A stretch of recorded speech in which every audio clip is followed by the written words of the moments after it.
Dropbox's latest beta has added native support for Macs with M1 processors, 9 to 5 Mac reports.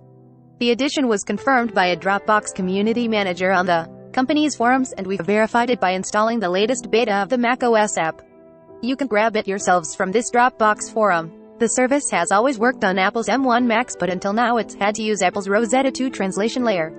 This allowed the macOS app, which was originally designed for old Intel-based Macs, to run on machines with Apple's new M1 processors. Offering native M1 support should result in Dropbox having better performance and consuming less power when used with Apple Silicon devices. That said, Rosetta translation is so fast you might not notice a difference in day-to-day use. We haven't so far. Dropbox was one of the last high-profile holdouts still lacking support for Apple's ARM-based processors. In October, there was some controversy after forum posts from the company's employees suggested more customers would have to ask for a native M1 version before the company would develop it.